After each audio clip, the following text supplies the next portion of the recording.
Good morning, students. Today I am present here with a very beautiful chapter. The name of the chapter is India's Maritime Meanders. It is the sixth chapter of Standard 7th.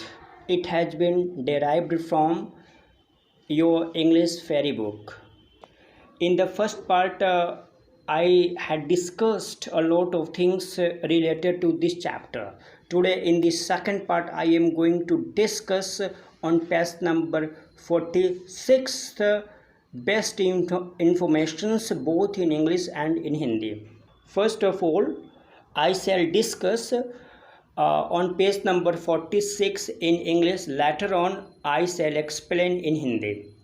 Uncle nodded and said, "You know, Aman, our country has abundant oceanic wealth, comprising a large number of island territories.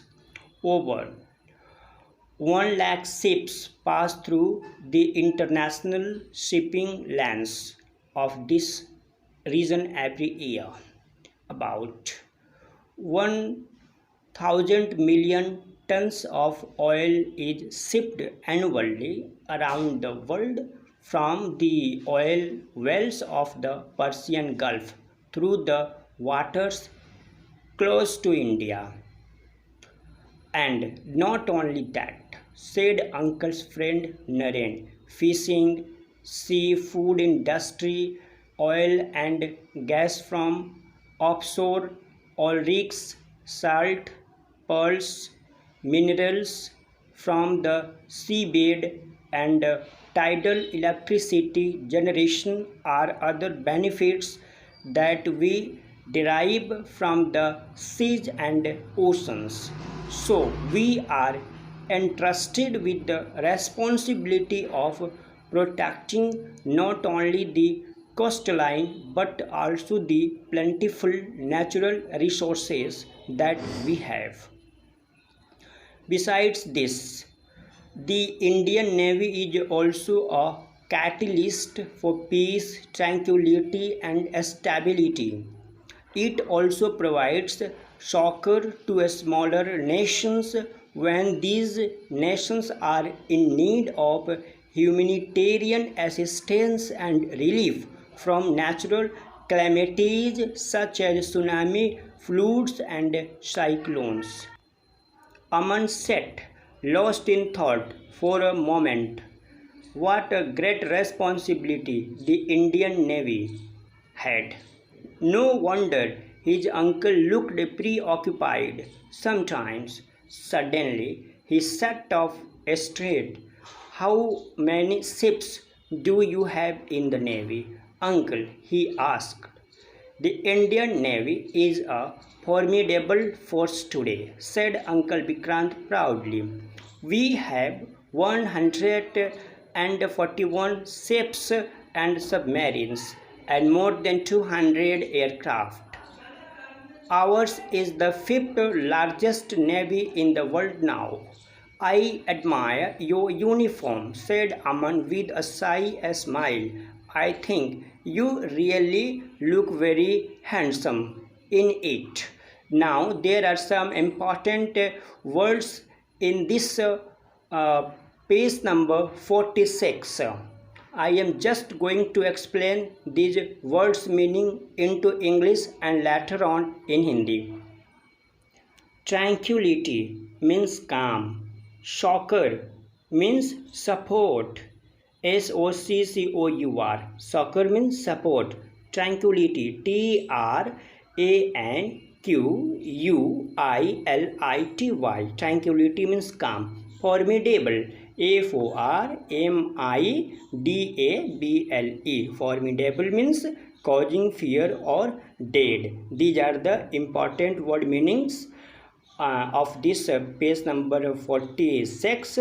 I have explained in English, and now I am going to explain and give the meaning of these words in Hindi. Tranquility means Shanti. Succor means सहायता. Formidable means शक्तिशाली.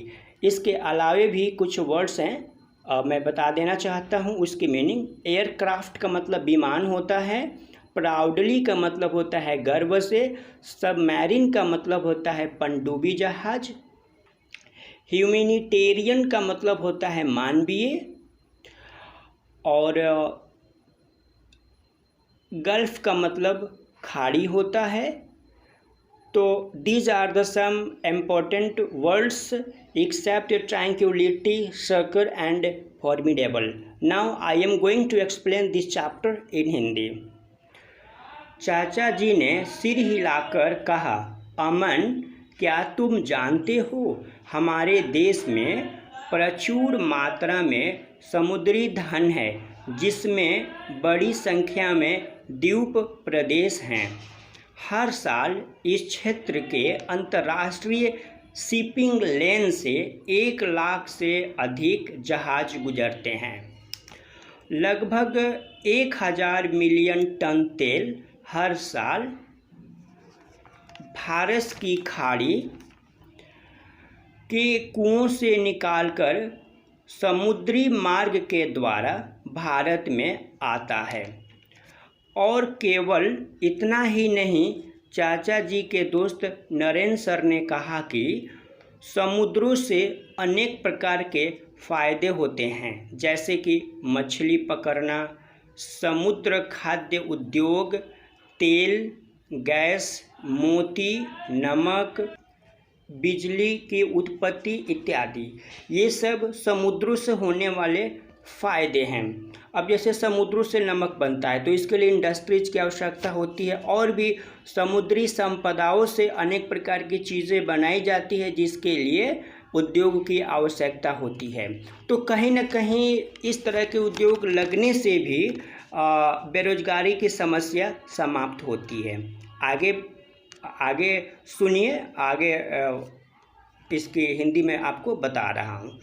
इसीलिए हमारी जिम्मेदारी न केवल समुद्र तट की रक्षा करना है, बल्कि समुद्री एवं प्राकृतिक संपदा की रक्षा करना भी हमारा परम कर्तव्य है, जो कि हमारे पास है। इसके अतिरिक्त भारतीय नौसेना शांति एवं स्थिरता की उत्प्रेरक है।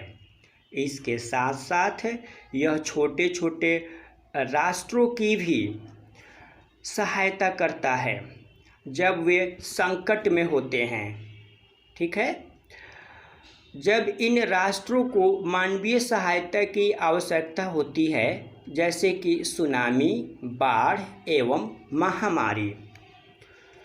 अमन कुछ समय के लिए विचारों में बिल्कुल खो गया और वह सोचने लगा कि भारतीय नौसेना की कितनी बड़ी जिम्मेवारी है।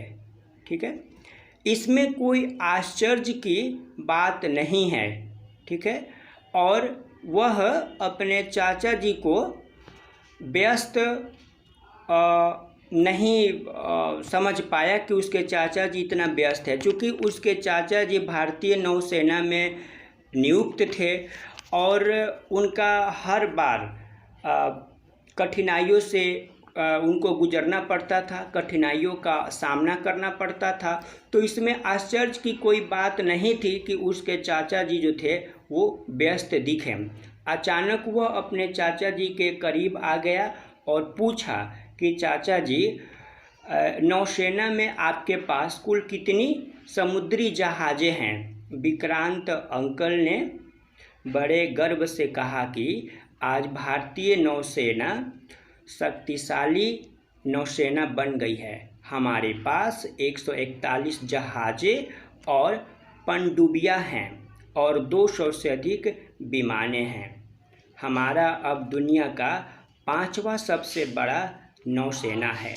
अमन ने मुस्कुराते हुए कहा कि मैं आपकी वर्दी की प्रशंसा करता हूँ, तारीफ़ करता हूँ। मुझे ऐसा लगता है कि सचमुच आप इस वर्दी में काफ़ी अच्छे दिखते हैं और मैं भारतीय नौसेना को सैल्यूट करता हूं कि इस तरह का कार्य जो है भारतीय नौसेना करती है। अब इसके आगे की जो बात होगी मैं आपको 3rd पार्ट में बताऊंगा। ठीक है, मैं उम्मीद करता हूँ कि आपको ये पेज नंबर 46 की जो बातें थी वो समझ में आ गया होगा। अभी और पेज नंबर 46 में बातें हैं जिसको मैं पार्ट 3 में आप सबको बतलाऊंगा, आप सबसे शेयर करूंगा। I hope you will have got this page number 46 from the core of your heart. Take care of your self. Have a good day.